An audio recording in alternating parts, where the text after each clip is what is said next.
Maintenant que j'ai présenté l'entièreté de cette retraite, je voudrais maintenant vous demander de prier la Vierge Marie. Car l'air de rien, je suis quand même un petit peu impressionné de donner ce témoignage qu'avec Alicia, nous donnons dans le monde entier depuis maintenant 19 ans. Et je voudrais expliquer un petit peu ce que nous faisons et puis introduire Alicia, qui devrait avoir la plus grande partie de cette conférence ce soir.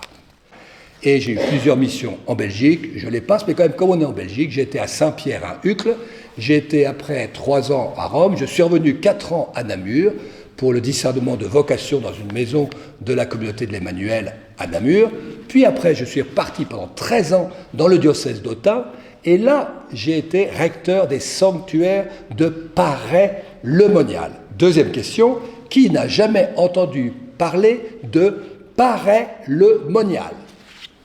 Bravo, pour vous, je le fais. C'est une petite ville de 10 000 habitants en Bourgogne, entre Châlons et Mâcon, à 50 km à l'ouest. Très belle petite ville. Mais dans cette ville de 10 000 habitants, il y a un monastère qui s'appelle le monastère de la Visitation de Marie, fondé par saint François de Sales et Jeanne-Françoise de Chantal, œuvre du Sacré-Cœur de Jésus. Dans ce monastère a vécu au XVIIe siècle une sainte qui s'appelle Sainte Marguerite Marie Alacoque. Qui n'a jamais entendu parler de Sainte Marguerite Marie Alacoque? Il y en a, rien que pour vous, je vous le dis. Marguerite Marie Alacoque est une vraie bourguignonne qui est née à Vérovre, à 12 km de Paray-le-Monial, donc elle n'a pas du tout quitté la Bourgogne, et à l'âge de 24 ans, elle est entrée à la Visitation. C'est une grande mystique. Dès l'âge de 4 ans, elle a fait le vœu de perpétuelle chasteté et de pureté, l'âge de 4 ans. Bon. Après, elle perd son papa à l'âge de 8 ans. À l'âge de 9 ans, elle fait sa première communion et elle dit « Les plaisirs du monde, ce n'est rien à côté du plaisir de la communion eucharistique ». Puis, elle tombe malade pendant 4 ans, une maladie indiagnosticable. Alors, elle demande à la Vierge Marie « Si tu me guéris, je rentrerai dans un ordre qui porte ton nom. » Immédiatement guérie. Mais comme une jeune adolescente de 14 ans, elle oublie exactement sa promesse et jusqu'à 18 ans, les plaisirs du monde, ça lui plaît quand même pas mal. Alors, à 18 ans, vous allez voir, c'est une grande mystique, Jésus lui apparaît. C'est un fiancé jaloux. Alors il lui dit, dis donc, tu ne te souviens pas de la promesse que tu m'as faite quand tu avais 4 ans? Si, bien sûr, Seigneur. Et là, de 18 ans à 24 ans, elle va discerner le lieu où elle va aller. Et elle entre en allant visiter une visitandine à Paray-le-Monial, parce que maintenant vous connaissez, et en attendant dans le parloir de ce monastère, Jésus lui est apparu et lui a dit, c'est ici que je te veux. Et c'est ainsi qu'elle rentre dans ce monastère. En 1671, 1673, 1674, 1675, il y a 3 grandes apparitions. La dernière, c'est les 350 ans cette année. C'est là où Jésus lui demande d'instituer dans l'Église une nouvelle fête, la fête du Sacré-Cœur de Jésus, qui vient après la fête du corps et du sang de notre Seigneur Jésus-Christ, demandée à Sainte Julienne du Mont-Cordignon. Mais là, je ne vous demande pas parce que je n'ai pas envie de vous donner des explications. Je continue. Je deviens recteur des sanctuaires de Paray-le-Monial pour accueillir les pèlerins qui viennent voir Sainte Marguerite Marie, écouter le message de Jésus qui est apparu à Sainte Marguerite Marie à Paray-le-Monial dans la chapelle du monastère de la Visitation qui est toujours visitable aujourd'hui. Et on peut dire très très clairement là où Jésus est apparu et là où était Sainte Marguerite Marie. Moi-même, j'ai fréquenté Paray-le-Monial pendant 30 ans, figurez-vous, depuis l'âge de 20 ans, et jusqu'en 2010.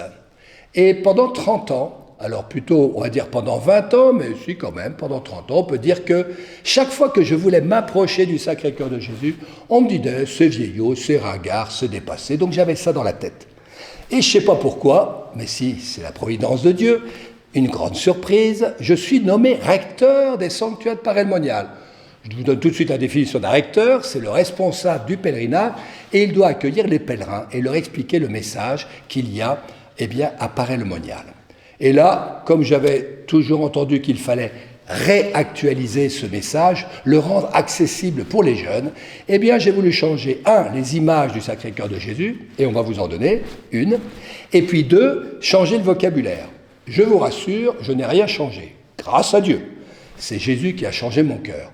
Quand même, je ne pouvais pas dire aux gens, votre image, elle ne me plaît pas, je ne la bénis pas, votre image, elle me plaît, je la bénis. Ce n'était pas possible. Donc, j'étais dans cet esprit-là. Mais il y a quelque chose que j'aime beaucoup, c'est voyager. Et j'aime beaucoup Sainte Thérèse de l'Enfant Jésus. Et j'ai vu que Sainte Thérèse de l'Enfant Jésus, dans ses reliques, ne sait pas ce que c'est qu'une relique d'un saint. Ah, tout le monde sait. Quand même, je tiens à dire que les reliques d'un saint, c'est une partie de son corps, les ossements, qu'on met dans un reliquaire. Un reliquaire, c'est quoi? C'est une belle caisse, bien travaillée par des orfèvres, qui mettent en honneur ces reliques. Et à travers ces ossements, c'est quand même la présence spirituelle du saint qui est là. Et alors, c'est une pratique ancestrale. Quand il y avait des martyrs dans le Colisée, les chrétiens qui restaient vivants recherchaient ces reliques pour demander la force, le courage de ces martyrs pour témoigner de leur foi. Alors Thérèse de l'Enfant Jésus voyage dans le monde entier. Moi j'aime beaucoup la petite Thérèse de l'Enfant Jésus, j'ai été ordonné prêtre le 30 septembre et ma première messe fut le 1er octobre, fête de la petite Thérèse. Et je me suis dit, comme recteur, quand même moi qui aime bien voyager, je pense que je pourrais faire voyager Sainte Marguerite Marie, parce qu'il y a tellement d'églises du Sacré-Cœur dans le monde entier. Je vous avoue, mais grâce à Dieu, je pense que j'ai été pardonné, j'ai commencé ces voyages plus pour voyager que pour la faire connaître. Mais vous inquiétez pas, le Seigneur, il nous prend par nos travers, ça c'est merveilleux. Et là, j'ai découvert, vraiment en sortant de Paray-le-Monial, entre autres en République démocratique du Congo, en Irlande et aux États-Unis, pas n'importe où, dans les paroisses qui étaient autour des 2 tours qui étaient tombées 1 an auparavant, parce que j'ai commencé ces voyages en 2002. Et là, j'ai entendu des personnes qui disaient « Ah, c'est formidable, vous nous avez amené la messagère de la miséricorde. » Je n'avais jamais entendu ça à Paray-le-Monial. Mais tout va basculer lorsque, un peu plus tard, en 2005, Madame Alicia Beauvisage va me téléphoner et elle va me demander d'amener les reliques de Sainte Marguerite Marie, jusqu'à El Salvador. Et là, je lui ai dit oui. Et ça a été le début d'une grande aventure. Depuis alors 2006, janvier 2006, déjà j'ai repéré un petit miracle, les reliques ont été accueillies dans 10 diocèses français, avec les lettres des évêques adressées à Madame Alicia Beauvisage qui lui permettaient d'amener les reliques dans ces diocèses. Pour moi déjà, j'étais déjà ébahi parce qu'en France, on disait toujours c'était vieillot, ringard et dépassé. Alors après, je suis parti au Chili et là, Madame Alicia Beauvisage m'a envoyé tout seul au Chili. J'ai dit ma première messe en espagnol au Chili, chez les Carmélites. Mais à partir de 2006, donc, avec Alicia, elle va organiser jusqu'en 2010 le voyage de 3 reliquaires dans le monde entier. Et je termine ma mission en 2009, et là, comme les reliques continuaient à voyager dans le monde, il a fallu encore une petite année sabbatique que j'ai passée à Annecy pour réceptionner les reliquaires, les ramener à Paray-le-Monial en pensant que c'était la fin de la mission. On a beaucoup pleuré, mais on était dans la joie. Joie d'une mission accomplie, mais quand même les larmes de quitter une femme merveilleuse, Sainte Marguerite Marie Alacoque.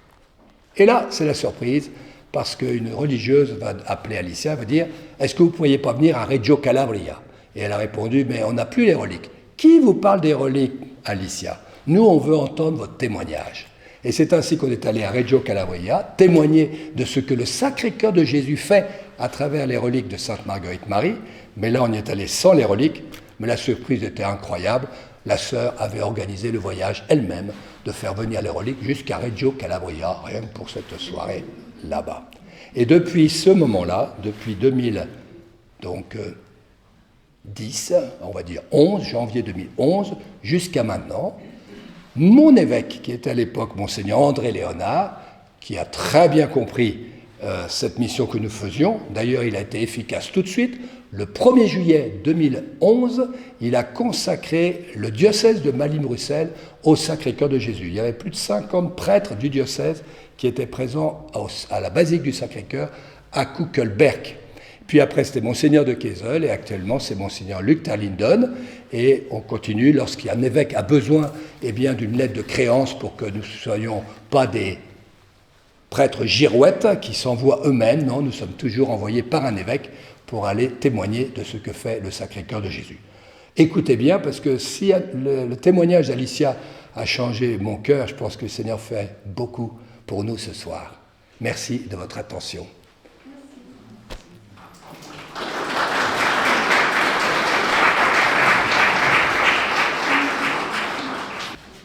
Bonsoir. Donc le Père Marot m'a présenté, donc on va gagner du temps. La seule chose que peut-être il n'a pas dit, c'est que je suis mariée.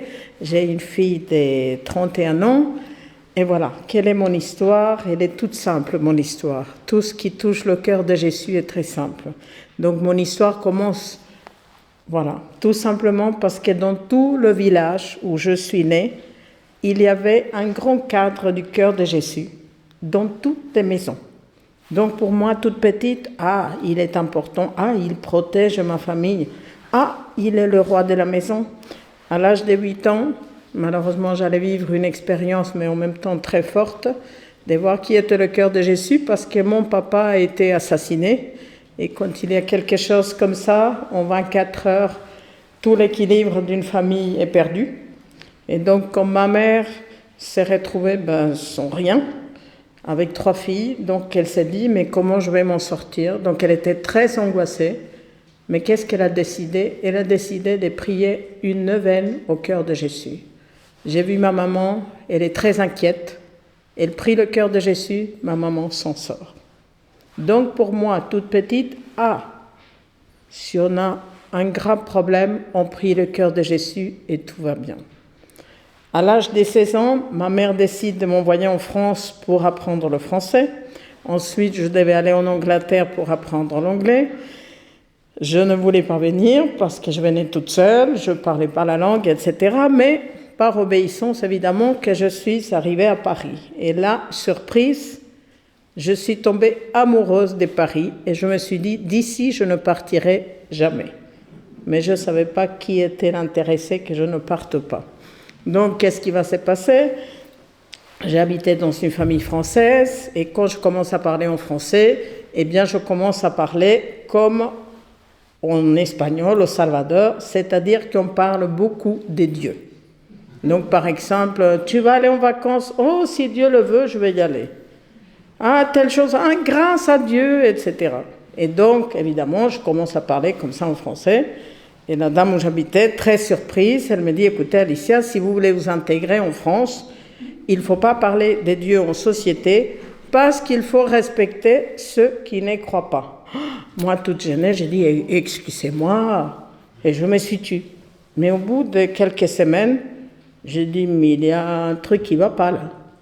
Qui me respecte moi? Qui respecte mon identité, qui est mon Dieu? Et donc, j'ai décidé de parler encore plus des dieux. Et je me suis rendu compte de l'importance de témoigner de sa foi. Mais j'ai oublié le cœur de Jésus, puisque je ne le voyais plus, personne ne m'en parlait de lui, donc je l'ai oublié. Mais il y a quelque chose de magnifique. Le cœur de Jésus n'oublie jamais quelqu'un qu'il a aimé. Il va beaucoup plus loin, et l'expérience qu'on a dans cette mission, c'est que le cœur de Jésus est en train de chercher dans le monde les descendants de ces familles qui l'ont beaucoup aimé. Alors vous savez, quand on témoigne, il peut y avoir beaucoup de monde, il peut y avoir quelques personnes. Pour nous, c'est pareil parce qu'on dit toujours avec le Père Marot, c'est les invités du cœur de Jésus. Et peut-être vous ne le savez pas, mais on est certain que vous avez un lien avec le cœur de Jésus, peut-être par votre arrière-grand-mère.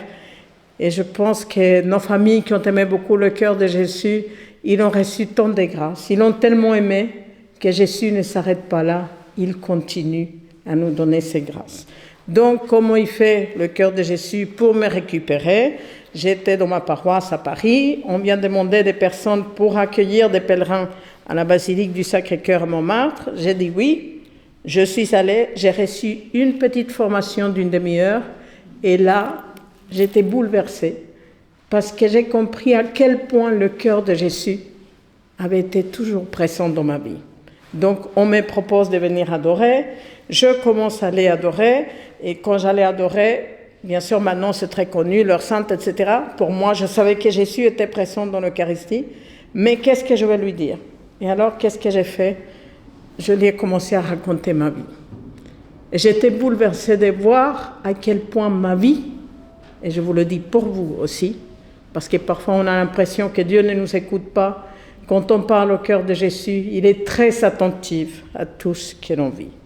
Donc évidemment, je commence à faire l'expérience de ce cœur de Jésus qui m'avait toujours protégée.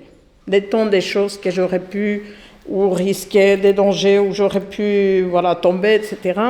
Donc je commence à faire un petit peu de la pub pour lui. Je photocopiais des neuvaines, je les donnais aux gens qui me disaient « j'ai un problème, oh je vais prier le cœur de Jésus ». Et je voyais plein de Fioretti. Donc, qu'est-ce qui se passe? Je rencontre mon mari. Moi, je viens d'une famille très catholique. Mon mari vient d'une famille très athée. Mais le Seigneur nous fait qu'on se rencontre. Et il utilise le cœur de Jésus, mon mari, comme le premier instrument pour faire cette mission. Vous allez vous dire, oh, il s'est converti. Il est en chemin. Mais qu'est-ce qu'il a fait, le cœur de Jésus? Qu'est-ce qu'il a demandé à mon mari? Eh bien, quelque chose de tout simple, qu'il me montre les brocantes. Est-ce que vous savez ce que c'est les brocantes? Voilà. Alors, mon mari me fait découvrir les brocantes. Moi, enchantée de trouver des choses formidables dans les brocantes, pas chères, mais un jour, j'y vais, et qui je trouve, et qui me fait beaucoup de peine, qui était en vente une image du cœur de Jésus par terre. Et quand je le vois, j'ai imaginé un instant qu'est-ce qu'il pouvait ressentir le cœur de Jésus qui avait été dans cette maison, dans cette famille, et que maintenant il était en vente par terre. Et quand j'ai demandé le prix, on m'a dit « Donnez-moi ce que vous voulez, mais amenez ça loin de chez moi. » Donc quand j'ai entendu ça, j'étais effondrée. Et alors, je vous dis, parce que peut-être vous faites la même chose, mais je suis tout le temps en train de parler toute la journée à Jésus. Il ne m'écoute pas, c'est pas qu'il m'apparaît, rien du tout, j'ai une vie plus qu'ordinaire. Donc, mais je lui raconte mes choses. Alors de le voir comme ça, j'étais bouleversée. Et là, je lui dis, Jésus, ne t'inquiète pas, je vais t'acheter, je vais t'amener chez moi et je vais te chouchouter. Et alors j'ai commencé à acheter toutes les images que je trouvais du cœur de Jésus. Alors imaginez, avec un mari athée, mon appartement, plein d'images du cœur de Jésus. Et voilà que vous ne pouvez pas vous imaginer à quel point le cœur de Jésus est sensible à ces petits actes d'amour qu'on a envers lui. Alors, comment vous dire, pour moi, il était enchanté que je le récupère. Alors je lui disais, mais qu'est-ce que tu es beau, alors que les statues étaient cassées, dépeintes, etc.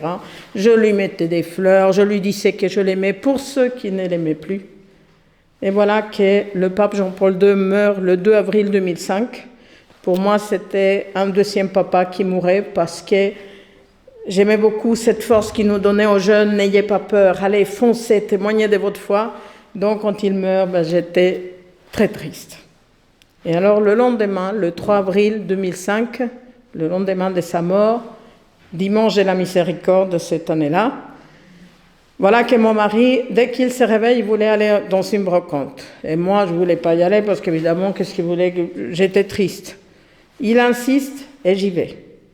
Et je rentre pour la première fois dans une salle de la mairie de ce village, dans les Yvelines en France, où il y avait plein d'exposants à l'intérieur d'une salle. Je pense que c'était à peu près la moitié de la chapelle. Et dès que je rentre, je vois tout au fond de la salle ce petit cadre qui était posé sur une table, avec beaucoup d'objets autour. Et à peine je vois le petit cadre, je me sens complètement attirée à aller voir qu'est-ce que c'était ce petit cadre. Alors je fonce, là tout d'un coup je suis très énergique, je marche directement, je ne vois plus rien autour, et quand j'arrive et je le prends dans les mains, je rigole, parce que il y a l'image du cœur de Jésus ici. Alors j'ai dit à Jésus, c'est pour ça que tu voulais que je vienne dans cette brocante, pour que je t'achète et je t'amène chez moi. Et là, je me dis, il est formidable, Jésus. C'est comme pour me dire, le pape est mort, mais moi je suis toujours là avec toi, etc. Donc moi, très contente. Mais tout d'un coup, je lis en bas, Béate Marguerite Marie Alacoque. Et alors je demande à la dame qui le vendait, pourquoi c'est écrit Béate Marguerite Marie Alacoque? Et la réponse de la dame, parce que c'est une relique de Sainte Marguerite Marie. Imaginez le choc pour moi. Moi, qui de toute petite, j'avais entendu parler d'elle, et de savoir que je pouvais amener une relique chez moi. Je dis à Jésus dans mon cœur, c'est pas vrai, tu m'as pas fait aujourd'hui, dimanche de la miséricorde, le lendemain de la mort du pape, que moi je trouve une relique que je vais pouvoir amener chez moi. Je sentais qu'il y avait quelque chose qui n'était pas normal. Et en plus, comme j'avais des doutes étant donné le prix pour l'acheter, je sentais dedans quelque chose qui me disait, ne la laisse pas, achète-la. Et donc, je l'achète, je l'amène chez moi. Mais là, je me dis, mais Alicia, pourquoi toi, t'aurais trouvé une relique de Sainte Marguerite Marie le lendemain de la mort du pape dans ce village perdu en France? Et alors, je me dis, elle doit être fausse. Et je me lance dans toute une aventure pour savoir si la relique était authentique. Et cela m'amène par des chemins incroyables parce que tout était vraiment la providence, tout était lié. Si j'arrivais telle heure à tel endroit, il y avait une personne qui rentrait, qui allait m'éclairer sur le reliquaire, c'était très impressionnant. Mais un jour, avant que j'oublie, il est authentique, j'ai retrouvé la trace de qui il avait eu. Donc, c'est une relique des premiers degrés de Sainte Marguerite Marie. Donc, elle est spirituellement avec nous ce soir. Mais ça a mis très longtemps, presque un an.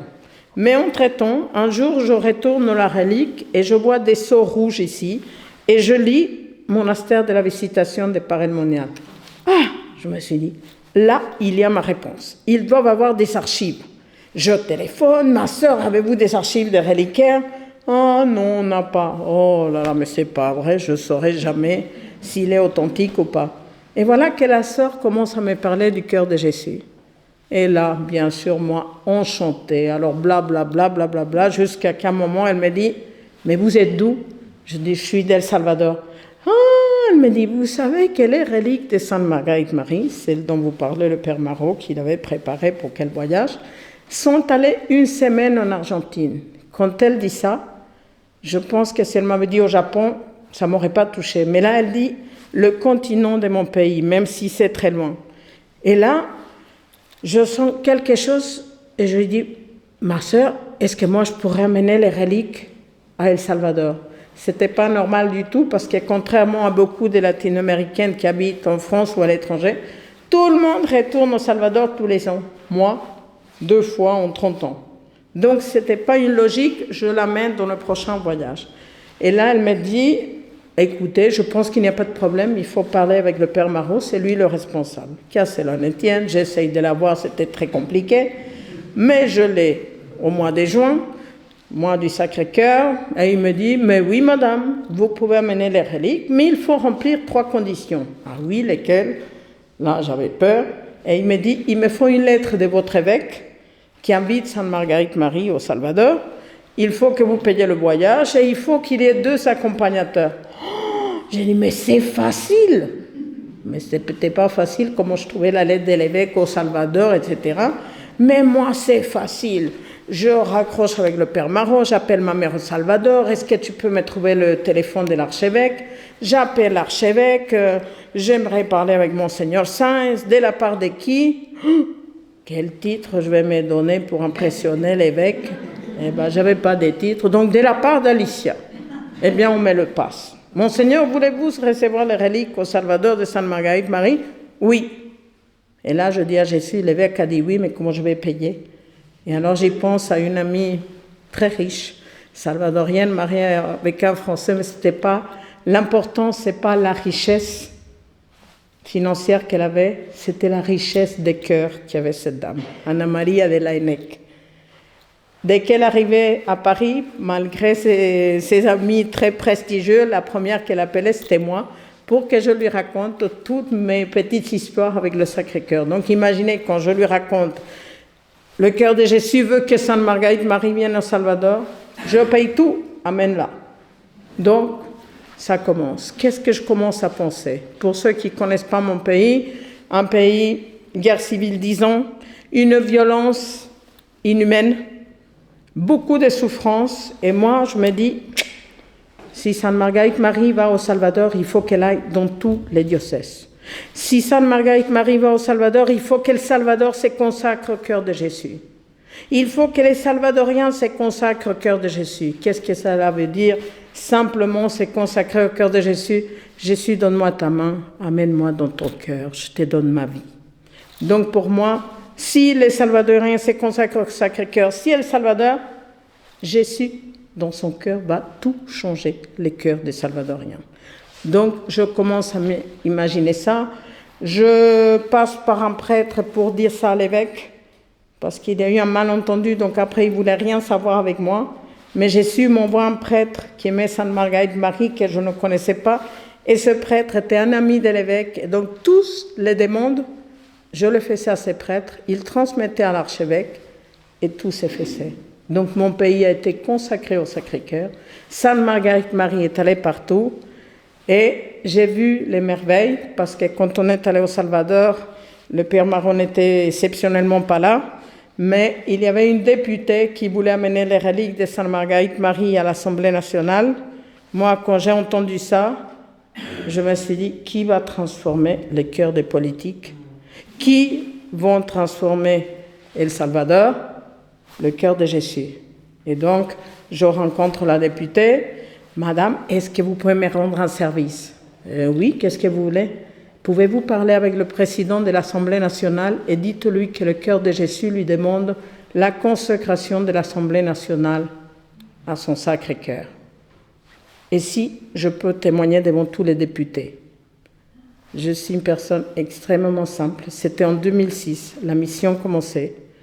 Je me suis sentie comme au Colisée quand je suis rentrée parce que les députés m'ont regardé comme en disant qui c'est cette femme, et j'ai vu dans leur visage que l'amour de Jésus passait et que les visages s'est transformé.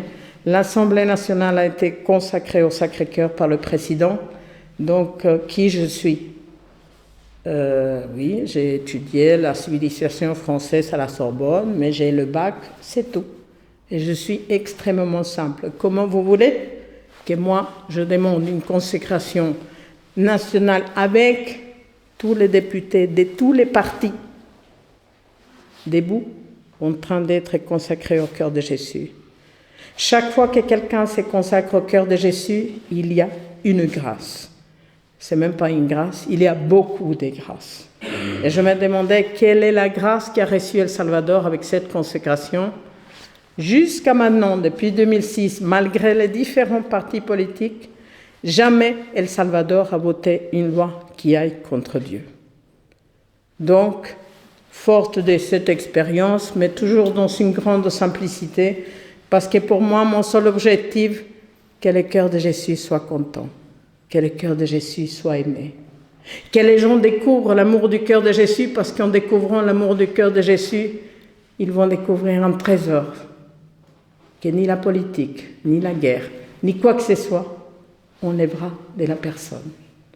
Donc, fort de ça, je commence à aller dans les pays, demander la même chose, consécration du Mexique, les 100 évêques acceptent cette consécration, Honduras, Panama, Costa Rica, toute cette mission commence à se faire comment? J'étais malade, très malade à cette époque, je le suis toujours, mais pas dans la situation que j'étais, parce que c'était à l'époque où j'aurais pu travailler. Donc imaginez si je prenais l'argent de la maison pour dire à mon mari athée que j'allais partir avec Sainte Marguerite Marie, je crois qu'il y aurait eu des gros problèmes. Alors tout est providence. On ne demande jamais de l'argent. Et c'est quelque chose que j'y tiens, parce que Dieu est providence. Et quand c'est le Seigneur qui veut quelque chose, tout s'est fait d'une façon, mais extraordinaire dans nos vies ordinaires. Et j'y tiens à faire ça. Bien sûr qu'on est content quand on nous en donne, parce qu'évidemment, imaginez avec ce départ d'amener les reliques au Salvador, on a visité plus de 40 pays, comment on ferait? Quel est le changement impressionnant qu'il y a eu dans la mission? Déjà, chaque fois avec le Père Marot, tous les ans on se demandait, est-ce que Jésus va nous renouveler le contrat pour continuer la mission? Et jusqu'à maintenant, ça a été oui. Et à chaque fois, cette mission, elle a pris une ampleur extraordinaire. Quand je vous parle de la providence, Imaginez par exemple quand on était au Mexique, j'avais réussi en parlant avec quelqu'un d'Aéromexico, l'équivalent d'Air France au Mexique, j'avais réussi que les reliques de Sainte Marguerite Marie voyagent gratuitement au Mexique. C'était impressionnant si je réalise un peu comment j'avais obtenu ça, c'était pas moi, impossible. Et quand on est à l'aéroport avec le Père Marot qui on va rentrer du Mexique, je lui dis, Père Marot, il faut qu'on aille au bureau d'Aéromexico pour demander l'adresse du président d'Aéromexico, pour lui écrire une lettre de dire merci parce que Sainte Marguerite Marie a voyagé gratuitement. Donc on va dans les bureaux, on explique qu'on voulait l'adresse du président, la dame, elle s'en va, elle revient, elle nous demande nos cartes d'embarquement, on lui donne, mais toujours sans comprendre pourquoi, et quand on lui donne, elle revient avec des cartes d'embarquement en première classe, nous sidérés, et elle nous dit, eh bien le président d'Aéromexico voyage à Paris aujourd'hui dans le même avion que vous, il vous entend à l'entrée de l'avion. On arrive, on devient des amis, il offre 38 vols gratuits pour la mission au Mexique, donc de tout le voyage des reliques. Je vous donne un cas comme ça, et pour le reste de l'Amérique centrale, etc., j'étais très amie avec l'épouse de l'ambassadeur d'El Salvador à Paris, et cette dame, voilà, elle était très simple, on papotait, et un jour elle me dit « Ah, mon frère travaille dans la compagnie aérienne, à l'époque c'était salvadorienne, TACA, qui voyageait toute l'Amérique centrale et toute l'Amérique du Sud. Et donc elle me dit ça comme ça, mais j'avais même pas commencé la mission. Quand je commence la mission et moi j'y suis avec quoi on me paye, je pense à cette dame, je la contacte, je lui explique, et elle me dit je vais contacter mon frère. Tous les billets d'avion gratuits pour toute l'Amérique centrale et l'Amérique du Sud, avec en plus le reliquaire où étaient les reliques de Sainte Marguerite Marie pesaient 70 kilos. C'est légalement impossible de faire entrer, parce que pour eux c'est de la marchandise, quelque chose qui pèse plus de 30 kilos dans un avion. Eh bien, comme c'était les présidents de chaque compagnie aérienne, Sainte Marguerite Marie a toujours voyagé avec nous. Donc, c'est la providence. Et je crois que dans ce monde qu'on vit, où on est quand même bien parti parce qu'on a la tête qui chauffe par rapport à tout l'aspect matériel, on a besoin de savoir que Dieu est providence, que Dieu est... Pour lui, il n'y a pas d'impossible. Alors vous savez, on y gagne à connaître pour le cœur de Jésus. Quelle ampleur a pris la mission après? Ce n'était pas seulement les pays qui se consacraient au Sacré-Cœur, les diocèses, les paroisses, eh bien un jour, les écoles. Et en allant dans une première école au Salvador, je réalise que moi, toute petite, je voyais toujours dans le salon de ma maison le cœur de Jésus. Et je me suis dit, ces enfants ne le voient plus. Et là, Père Marot, je crois que Jésus nous demande d'offrir des images du cœur de Jésus à ses enfants pour qu'ils l'amènent chez eux et qu'ils soient dans la pièce la plus importante, même s'ils ont une petite chambre comme maison, que le cœur de Jésus soit là. On commence comme ça, rien que Salvador, on est à peu près à 230 000 images du cœur de Jésus qui ont été données à des enfants, à des malades, à des prêtres, à des communautés religieuses, et on ne fait jamais payer les images, et on les a toujours eues par la providence.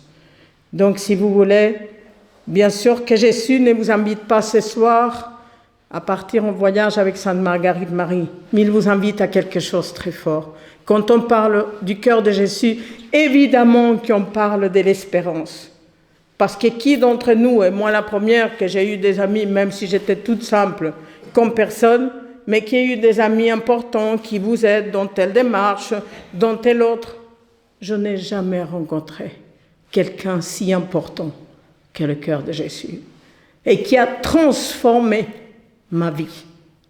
Une vie difficile, avec une expérience magnifique de souffrir beaucoup, J'aime bien la souffrance? Pas du tout. Mais vécu avec le cœur de Jésus, ça change tout. Ça transforme une vie. On n'a plus des poids. Justement, une fois, je trouvais dans une brocante une image où il y a une brebis avec une croix attachée avec une corde. Et Jésus qui porte sa croix et qui se tourne pour regarder la brebis qui a la croix attachée parce qu'elle serait incapable de porter sa croix.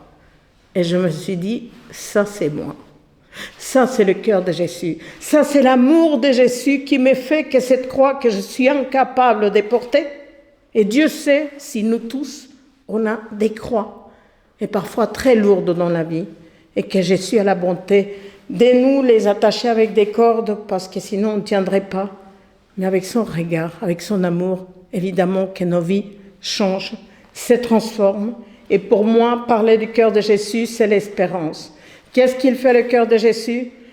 C'est qu'on a vu consécration de l'Espagne. Pourquoi vous voulez que moi, je demande aux évêques espagnols la consécration de l'Espagne et que je sois écoutée?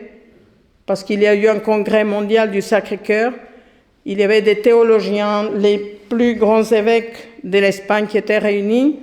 Et pour la clôture de cette rencontre, à qui on laisse la parole? À moi. Déjà, moi, à l'époque, je dis, qu'est-ce que c'est que ça? Comme moi qui parle au Tibidabo à Barcelone? Eh bien, c'est un prêtre qui a écouté le témoignage, évidemment, qui décollait complètement par rapport, moi, mon petit cadre, et puis eux, avec des choses extraordinaires, de parler du Sacré-Cœur. Et cette consécration s'est faite par ça. Mais vous allez vous dire, ah, même si c'est l'Espagne, mais c'est pas la Belgique. Déjà, ce qu'a fait Monseigneur Léonard, j'ai trouvé ça extraordinaire. Le cœur de Jésus, sachez-le, ne cherche pas des gens parfaits, ne cherche pas des gens saints. Le cœur de Jésus, c'est la porte pour marcher dans ce chemin de sainteté qui parfois nous est si difficile, ou qu'on imagine impossible. Mais qu'est-ce que c'est d'aimer le cœur de Jésus? D'expérimenter son amour et d'aimer le cœur de Jésus? Eh bien, c'est d'être saint, pas en allant à pied par le monial. D'être saint quand on dit bonjour à celui qu'on n'aime pas. Quand on ramasse un papier de quelqu'un qui l'a jeté et que par amour pour Jésus, je le fais. Cette possibilité nous est donnée à tous. Cuisiner pour le mari un plat qu'on sait qu'il aime bien, et s'il est arrivé fatigué, qu'il ne vous dit pas merci, qu'on a envie de dire, mais comment tu ne dis pas merci? Eh bien, on offre ça. Avec le cœur de Jésus, je dirais, c'est facile de devenir saint.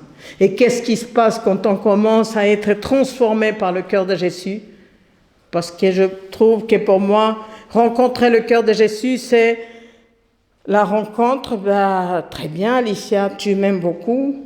Oh, c'est super, mais tu sais, Alicia, les péchés que tu as, les fautes que tu commets, souvent, viens, je vais te montrer qui tu es. Si une de mes amies regardait qui je suis, peut-être elle dirait, oh là là, je vais m'éloigner, hein, je ne lui parle plus, parce qu'elle dit donc, pécheresse, oh là là, c'est pas possible. Jésus, c'est bien dans mes bras. Mets-toi dans mon cœur, Alicia. Et je vais t'échanger. C'est un changement de vie. C'est un message d'espérance. Et alors, j'arrive à une chose, parce que vous savez, je suis très émue. Beaucoup d'entre vous, je ne connais pas, mais je connais beaucoup qui expérimentent l'amour du cœur de Jésus. Sa vie change. C'est comme si Jésus nous donne un livre où on peut écrire d'une autre façon dans notre vie. Et alors moi je trouve que si on se rencontre là, c'est pas juste pour ça. Et je vais vous donner 2 témoignages qui concernent Notre-Dame de Stockel, qui concernent même pas, voilà, plus loin, la Belgique, etc., juste ici. Alors j'ai un à gauche et une à droite. Alors ici, Florence Lavande nous a invités pour aller témoigner dans la communauté du Cenacolo, pour les parents qui ont des enfants au Cenacolo. Vous connaissez la communauté du Cenacolo? Donc voilà, on s'est demandé avec le Père Marot comment on allait parler, et puis il y a quelque chose de magnifique. Bien sûr qu'il y a une souffrance, Et amener le cœur de Jésus là où il y a de la souffrance, ben c'est le bonheur.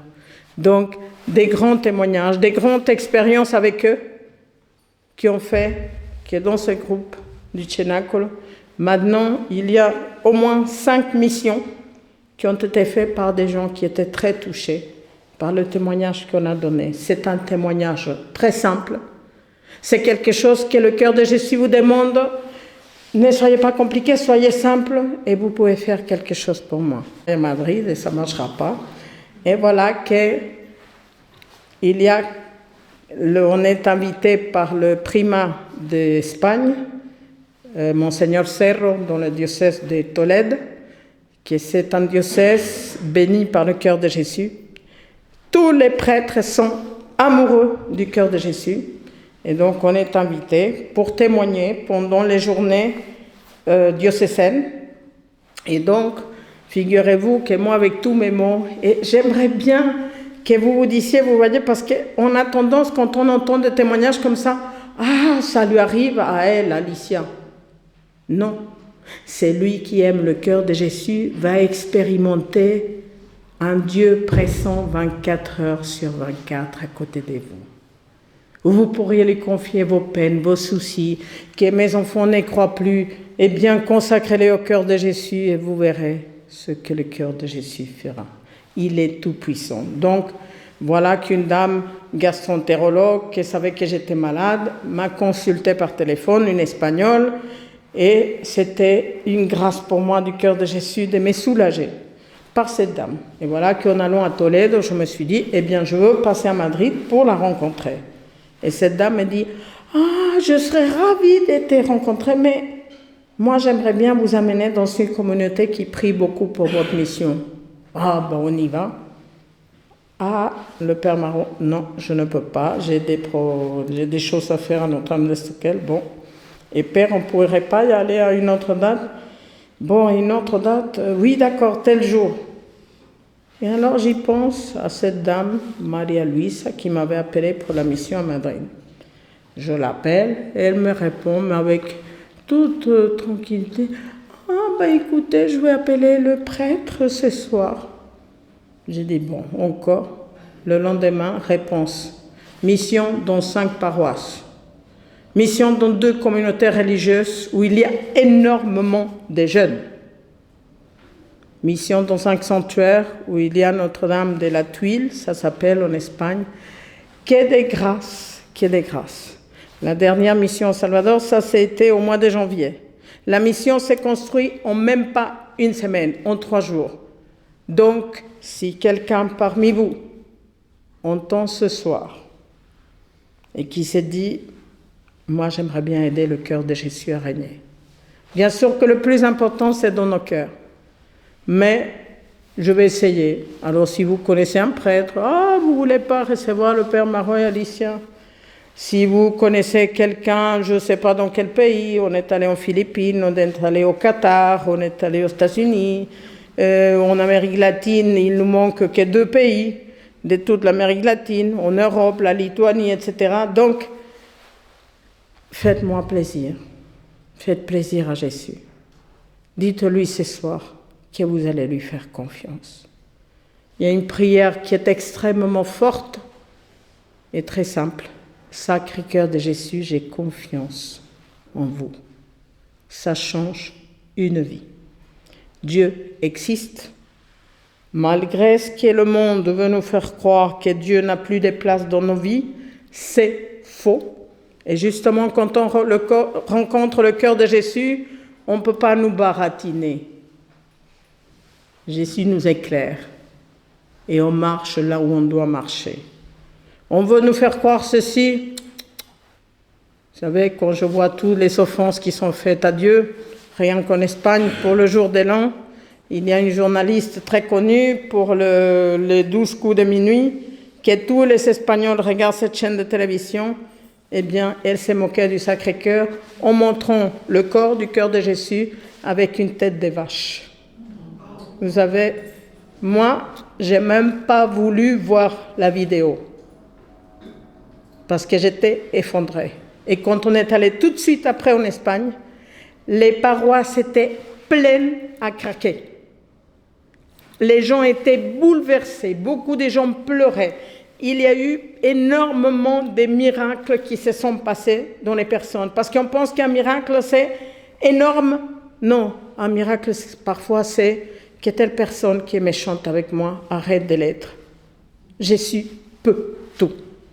Donc, pour les Espagnols, ça a été un message d'espérance de dire l'Espagne n'est pas finie. Le cœur de Jésus aime l'Espagne. Le cœur de Jésus aime la Belgique. Et moi, j'étais frappée, même avant de commencer la mission, que quand je venais en Belgique, j'aurais trouvé à l'entrée des villes ou dehors des paroisses des statues du Sacré-Cœur. Alors, vous savez, moi, je peux vous dire ce que le cœur de Jésus aimerait, que vous le remettiez à l'honneur. Peut-être dans la ville, on ne voudra plus de lui, ou on ne sait même pas ce qu'il est.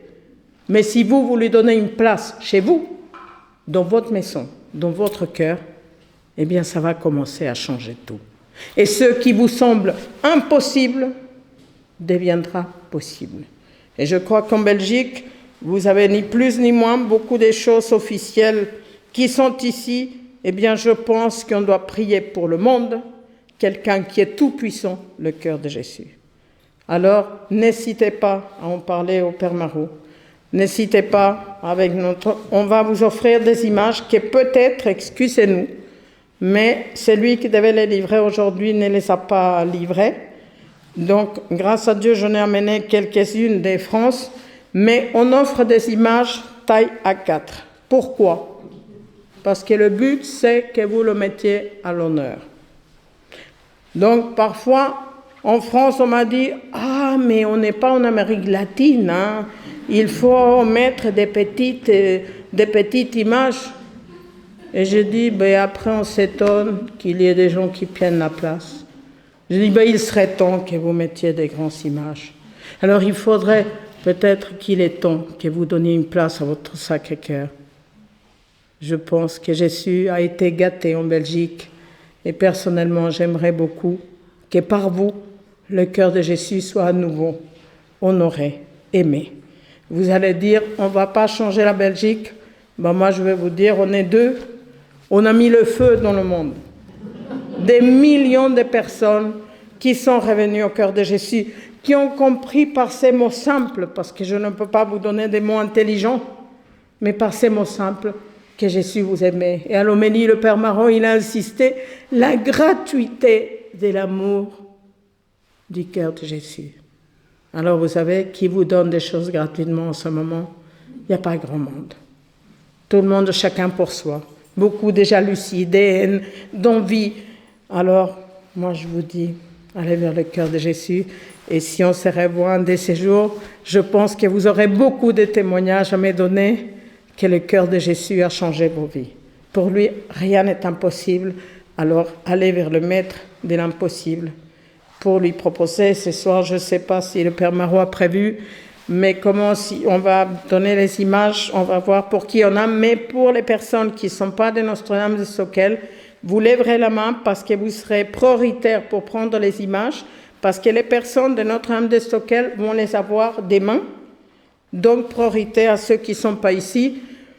Mais moi, je ne peux que vous proposer librement, comme Jésus vous le propose, est-ce que tu veux m'aimer?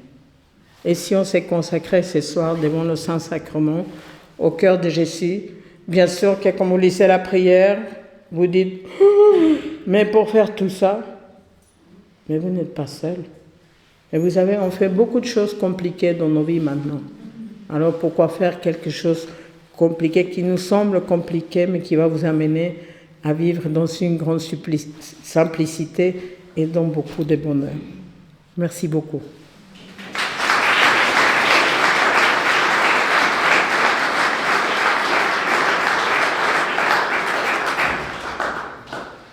J'ai promis que vous pourriez poser quelques questions, donc on a un petit peu de temps avant 21h15, 21h20, quelques minutes. S'il y en a qui ont l'une ou l'autre question, n'hésitez pas à les poser. Oui, bien fort, vous vous levez. Est-ce que vous pouvez expliquer un petit peu, en bref, ce que c'est la consécration au Seigneur de Jésus? Quel acte ça La question est la suivante. Expliquez ce que c'est que la consécration au Sacré-Cœur de Jésus. Moi, comme je vous le dis très simplement, c'est donner notre vie à Jésus pour qu'il la mette dans son cœur. Quel acte, quelle démarche. Bien sûr qu'il y a différentes préparations pour la consécration au Sacré-Cœur. Par exemple, à Tolède, c'est 6 mois, voire 1 an, avec confession, communion les premiers vendredis du mois, etc. Nous, dans notre mission, on a compris quelque chose de très fort.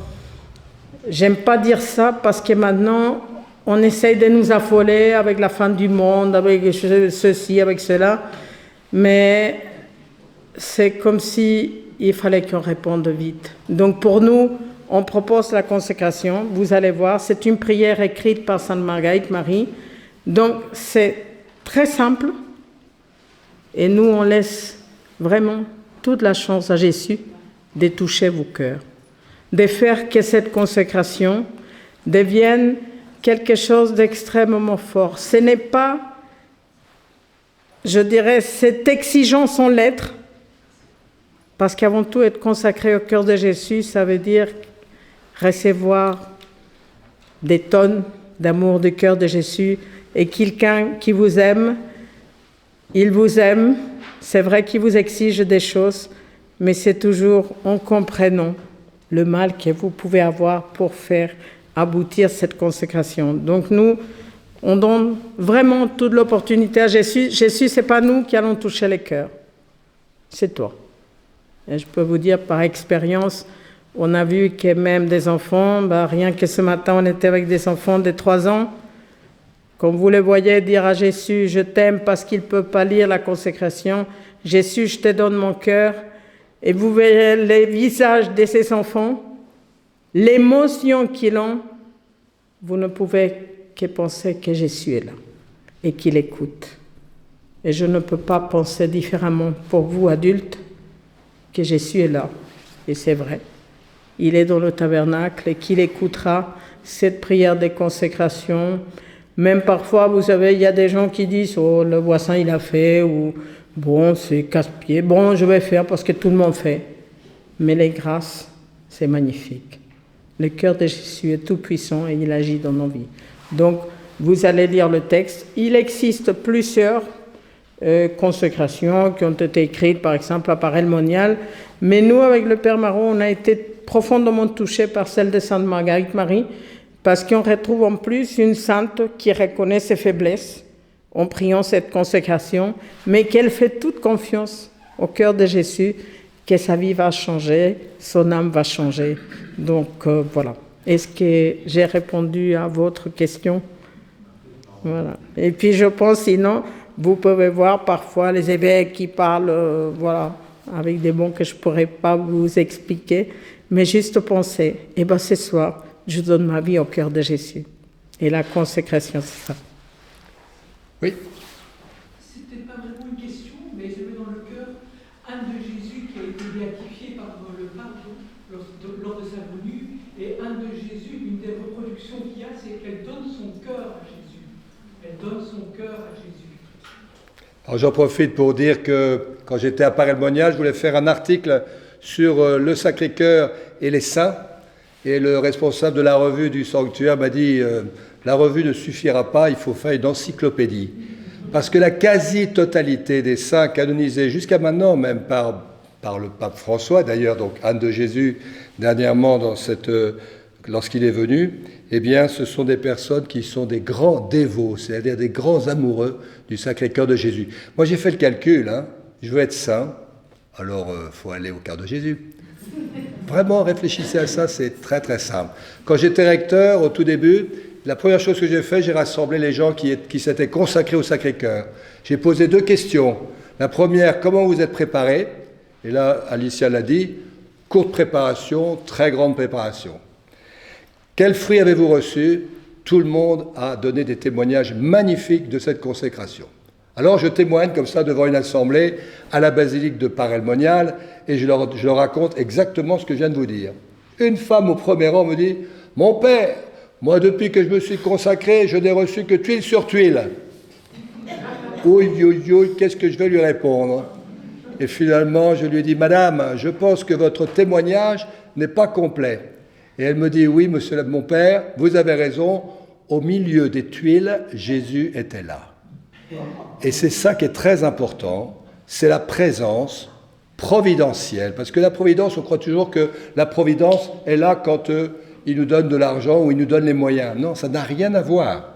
La providence de Dieu, c'est sa présence perpétuelle avec nous. Et depuis que nous sommes baptisés, nous sommes envoyés en mission, eh bien, à aucun moment, le Christ nous a abandonnés. Autre question? Oui, ici.